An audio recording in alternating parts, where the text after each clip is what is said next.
न संघर्ष न तकलीफें तो क्या मजा है जीने में, न संघर्ष न तकलीफें तो क्या मजा है जीने में, और तूफान भी थम जाएगा जब लक्ष्य होगा सीने में। नमस्कार दोस्तों, स्वागत है आपका अपने चैनल बीएस पाठशाला में। आज हम इस वीडियो में प्रश्नावली 1.4 को सॉल्व करेंगे, लेकिन इसके पहले हम लोगों ने प्रश्नावली 1.3 जो सॉल्व किया था। आशा करते हैं कि आप लोगों ने उसका रिवीजन कर लिया। यहाँ पर हम प्रश्नावली 1.4 के बारे में बात करेंगे। ये प्रश्नावली में आपको सबसे पहले शांत और अशांत संख्याओं के बारे में पता होनी चाहिए। तो यहाँ पे मैं एक चीज बता दूं कि वे संख्याएं जो आपका क्या है 2m इंटू 5n के फॉर्म में लिखी होती हैं, ये सारी संख्याएं आपकी क्या होती हैं, शांत संख्याएं। क्या होती हैं, शांत संख्याएं। ठीक है, अगर ये सवाल आपके बोर्ड एग्जाम में आता है तो ये आपके लिए बिल्कुल हलवा होने वाला अभी मजा आएगा ना। और बहुत ही ट्रिकी कॉन्सेप्ट इस वीडियो में बताऊंगी, और आपको बिना भाग, आप लोगों को क्या है कि आप लोग जब आप शांत और अशांत संख्याएं देखते हैं तो आपको क्या करते हैं, आप भाग देते हैं, लेकिन आपको यहाँ पे भाग नहीं देना है। सबसे पहले आपका जो ये हर है प्यारे बच्चों, ये जो आपका हर है यानी जो ऊपर वाला संख्या होता है ये आपका अंश होता है जिसको हम न्यूमिनेटर बोलते हैं, और जो आपका नीचे का होता है ये आपका हर यानी डिनोमिनेटर होता है। ठीक है, आशा करते हैं आप लोग ये सब चीजें बारे में जानते होंगे। ठीक है, आइए सबसे पहले आपको हर वाली संख्याओं को आपको गुणनखंड कर देना है। क्या करना है, गुणनखंड करना है। चलिए यहाँ पे गुणनखंड करके मैं आपको दिखा देती हूँ। सबसे पहले आपको 3125 के फैक्टर करना आना चाहिए, गुणनखंड करना। तो आइए सबसे पहले आप देख पा रहे हैं कि आपका यूनिट प्लेस में क्या है, 5 है। इसका मतलब ये 5 से सीधे डायरेक्ट, तो चलिए इसको 5 से डिवाइड करते हैं। तो 5 छक्का 30, 5 दूनी 10, 5 बचे 25। फिर इसके बाद 5 से आपका फिर से कट जाएगा, तो 5 एकम 5, 5 दूनी 10 और 5 बचा 25। इसके बाद फिर से ये 5 से कट जाएगा, तो 5 एकम 5 दूनी 10 और 5 बचा 25। फिर इसके बाद ये 5 से कट जाएगा, तो 5 बचा 25। फिर 5 से कटेगा तो 5 एकम 5। ठीक है, ये आपके फैक्टर आ गए। क्या हो गए, फैक्टर आ गए। तो सबसे पहले आप देखिए 1 2 3 4 5 यानी 5 की पावर क्या हो जाएगा, 5। तो ऊपर आपको कुछ नहीं करना, सिर्फ आपको क्या करना है, हर का आपको फैक्टर कर लेना है, गुणनखंड कर लेना है। तो यहाँ पे आपका 3125 से जो फैक्टर आएंगे वो आएगा 5 की घाते 5।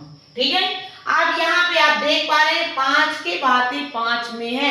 आपको मैंने बताया है कि जो भी संख्या है आपके 3 की पावर m या 5 की पावर n के फॉर्म में होगी वो सारी संख्याएं आपकी शांत संख्याएं कहलाएंगी। तो क्या ये 5 की पावर आपकी n नहीं है, n कुछ भी हो सकता है बेटा, 1 2 3 4। ठीक है, तो यहाँ पे ये जो आपकी संख्या निकल के आएगी वो आपकी क्या निकल के आएगी, शांत। क्या निकल के आएगी, शांत। ठीक है, समझ में आया। ऐसे ही आपको सारे क्वेश्चन इसमें सॉल्व करना है। अगर वीडियो पसंद आ रहा हो तो एक लाइक जरूर करिए, अभी ही कर दीजिए। ठीक है, क्योंकि मैं बहुत ही बेहतरीन तरीके से आपको समझाने का प्रयास कर रही हूँ। यहाँ पे आइए, यहाँ पे आपको वही आपको मेथड, आपको 1 के फैक्टर करना है। तो चलिए 1 के फैक्टर करिए। तो 1 के जब आप फैक्टर करेंगे तो 2 4 को 8, 2 दूनी 4, 2 एकम 2। तो यहाँ पे 2 की पावर कितना हो जाएगा, 2 की पावर 1 2 3 यानी 2 की पावर कितना हो जाएगा, 3। क्या ये 2 की पावर n के रूप में नहीं है ना। तो अब यहाँ पे क्या कर देंगे, ये आपका क्या हो जाएगा, शांत। क्या हो जाएगा, शांत संख्याएं। ठीक है, आशा करते हैं समझ में आ रहा होगा। बढ़ते हैं इसके तीसरे सवाल। आपका तीसरा है, तो सबसे पहले आपको 455 के आपको फैक्टर करना है। चलिए फटाफट 455 के फैक्टर कर लेते हैं। तो आप 455 के यहाँ पे फैक्टर करेंगे तो ये आपका आएगा, सबसे पहले ये आपका 5 से कटेगा, तो 5 हुआ 45, 5 एकम 5। क्या ये फिर आपका 7 से कट जाएगा, तो चलिए 7 एकम 7 और 7 त्रिक 21। क्या हो जाएगा, 7 त्रिक। अब क्या ये 13 से कट जाएगा, तो 13 एकम 13। तो इसके जो फैक्टर आएंगे 64 गुणे 5 गुणे 7 गुणे 13। पे आपको देखना है 5 है, ठीक है, लेकिन क्या मैंने आपको बताया 7 और 13 भी आना चाहिए। अगर आपको 2 और 5 के अलावा गुणनखंड कोई भी दिख जाए तो ये आपकी संख्या क्या हो जाएगी, आसान। क्या हो जाएगी, आसान। ठीक है, समझ में आया। 2 और क्या है 5 के अलावा कोई भी गुणन तीसरा आपका आ जाए वो संख्या आपकी डायरेक्ट आसान हो जाएगी। तुरंत कुछ भी नहीं सोचना, डायरेक्ट लगाना है, आसान। ठीक है, इसके बाद तीसरे में आपको क्या है, यहाँ पे 15 और इसके 1600 के फैक्टर कितने होंगे, तो चलिए यहाँ पे फटाफट कर लेते हैं। 1600 के फैक्टर, तो 2 से 2 अट्ठे 16, 2 0 0, 2 चरको 8, 2 0 0, फिर 2 दूनी 4, 2 0 0, 2 एकम 2, 2 0 0, 2 पंचे 10, 2 0 0, 2 25 25, फिर इसके बाद ये 5 से आएगा तो 5 5 25, 5 एकम 5। ठीक है, यहाँ पे ये आपके 1600 के फैक्टर आ गए। चलिए 1 2 3 4 5 6, यानी 2 के पावर कितना हो गया, 6। कितना हो गया, 6 गुणे इसके बाद 5 के पावर कितने हो जाएगा, 2। क्या हो जाएगा, 2। तो क्या ये 2 की पावर n इंटू 5 की पावर n के रूप में है, तो ये आपकी संख्या क्या हो जाएगी, शांत। क्या हो जाएगी, शांत। समझ में आया। फटाफट लाइक कर दीजिए और एक कमेंट प्यारा सा करिए कि मैम आपने बहुत ही अच्छा तरीका हमें बताया है। ठीक है, चलिए यहाँ पे आते हैं और 5वां सवाल इसका देखते हैं। तो सबसे पहले आपको 343 के फैक्टर आना चाहिए। तो चलिए फटाफट आपको 343 के यहाँ पे फैक्टर आने चाहिए। तो सबसे पहले कर लेते हैं, 343 के आपको फैक्टर करना है।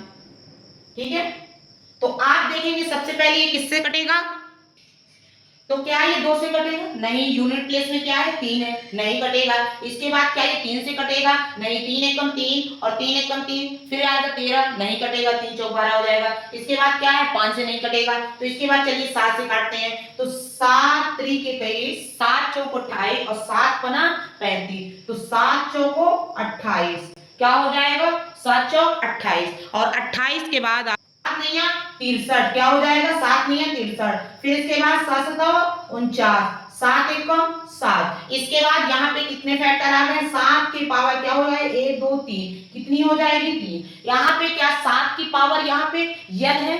अगर आप कह देंगे कि मैम यहाँ पे 2 की पावर है, तो क्या हम इसको 2 की पावर 0 नहीं कर सकते हैं। और किसी भी संख्या के पावर में यदि 0 है तो उसका मान 1 होता है और इनटू में आपके 7 की पावर 3, तो 1 गुणे 7 की पावर 3। क्या ये बन नहीं गया, वैसा ही फॉर्म बन गया ना। तो आपको सिर्फ इतना लिख देना है और इतना देखने के बाद तुरंत आपको कर देना है कि ये संख्या कैसी है, शांत। क्या है, शांत संख्या है। ठीक है, समझ में आया। फटाफट एक लाइक कर दीजिए अगर जो बच्चे अभी तक नहीं किए हैं। ठीक है, इसके बाद आइए बढ़ते हैं दूसरे वाले सवाल में, छठवें में। आपको इसमें कुछ करना ही नहीं है, डायरेक्ट आपको इसमें फैक्टर दिख रहे हैं, 2 की पावर m और 5 की पावर n। चलिए ये आपकी संख्या क्या हो जाएगी, तुरंत आपको देखते ही लिख देना है शांत संख्या। इसमें तो आपको फैक्टर करने की जरूरत नहीं पड़ेगी। ठीक है, आइए इसमें भी आपका देखते हैं कि आपका क्या है, 2 की पावर m है, 5 की पावर n है, लेकिन क्या 7 की पावर मैंने कोई बताया, नहीं बताया ना। तो फटाफट इसको लिख दीजिए आसान संख्या। क्या हो जाएगी ये, आसान। ये डायरेक्ट इसलिए क्योंकि प्यारे बच्चों यहाँ पे फैक्टर ऑलरेडी लिखे हुए थे। ठीक है, आप ये नहीं कहिए कि मैंने डायरेक्ट ही कर दिया। चलिए इसका जो आपका 8वां सवाल है, तो आप इसके 15 पे फैक्टर करेंगे तो 3 5 15, क्या आ गया प्यारे बच्चों, फैक्टर में 3। तुरंत आपको देख लेना है कि फैक्टर क्या आएंगे, 6/3 गुणे 5। तो क्या यहाँ पे मैंने 3 का कोई रूल बताया, नहीं, सीधे डायरेक्ट लगाइए। कौन सी संख्या है आपकी, आसान। ठीक है, फटाफट आपको देख के लगा देना है। अगर 2 की पावर m और क्या है 5 की पावर n दिख रहा है तो आपकी शांत होगी, नहीं तो आपको डायरेक्ट मार देना है, आसान। ठीक है, इसके बाद आइए यहाँ पे 35 और बटे आपको 50 के फैक्टर करना है। तो चलिए 50 के पहले फैक्टर कर लीजिए। तो यहाँ पे क्या हो जाएगा, 2 25 50, 5 50 25। ठीक है, इसके बाद 5 एकम 5। क्या यहाँ पे 2 की पावर 1 इंटू 5 की पावर 2 नहीं दिखा, तो क्या ये आपकी संख्या क्या हो जाएगी, शांत। क्या हो जाएगी, शांत। ठीक है, इसके बाद आइए तो इसके फैक्टर करते हैं। फैक्टर करना है तो 210 की जब आप फैक्टर करेंगे तो 2 एकम 2, 2 0 0 और 2 पंचे 10। ठीक है, इसके बाद आपको क्या करना है, फिर ये आपका कितने से कट जाएगा, 2 से नहीं कटेगा, किससे कटेगा, डायरेक्ट 5 से। चलिए 5 से काटते हैं। तो 5 दूनी 10, 5 एकम 5, फिर इसके बाद ये किससे कट जाएगा आपका 3 से भी काट जाएगा, 3 से 1, फिर इसके बाद 7 एक कम 7, ठीक है। यहाँ पे आप देख पा रहे हैं फैक्टर क्या निकल के आएंगे 2 गुणे 3 गुणे 5 गुणे 7, ठीक है। अब आप देख रहे हैं कि यहाँ पे क्या है 3 भी आ गया 7 भी आया, ऐसा रूल कभी मैंने पढ़ाया आपको नहीं, तो आपको डायरेक्ट इसको लिख देना है आसान संख्या।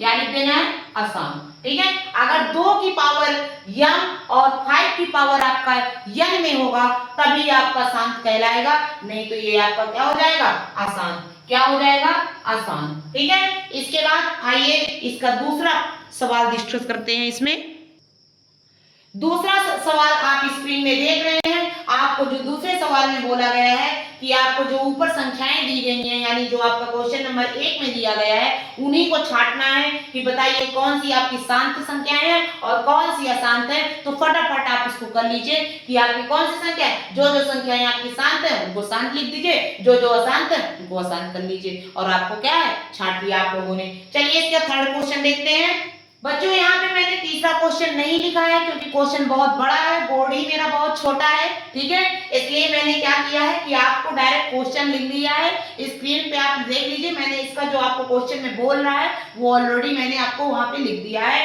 वहां पे कह रहा है कि क्या हम इसको परिमेय संख्या यानी p/q के रूप में लिख सकते हैं। तो आइए फटाफट जान लेते हैं। आपका ये दशमलव लगा है, क्या लगा है दशमलव, तो यहाँ पे आपका दशमलव का अंत पता है कि यहाँ पे ये संख्या समाप्त हो जाएगी और दशमलव हट जाएगा आपको, तो ये आपका p/q के रूप में लिख सकते हैं। मतलब ये आपका दशमलव हटाया, एक आपको लगाएंगे, सबका मालिक एक, दशमलव हटाना मैंने ऑलरेडी आपको सिखाया बेसिक कॉन्सेप्ट में, ठीक है। और जितने भी अंक 1 2 3 4 5 6 7 8 9 अंक बाद दशमलव हटाते हैं तो 9 जीरो आपका लग जाएगा। और क्या ये p/q के रूप में नहीं हो जाएगा, बताइए क्या ये p/q के रूप में नहीं बन गया। 3 3 2 6 6 2 और 1 9, ठीक है। इसके बाद आपका क्या ये p/q के रूप में नहीं लिख गया ना, तो ये आपकी परिमेय संख्या होगी। क्या होगी परिमेय संख्या,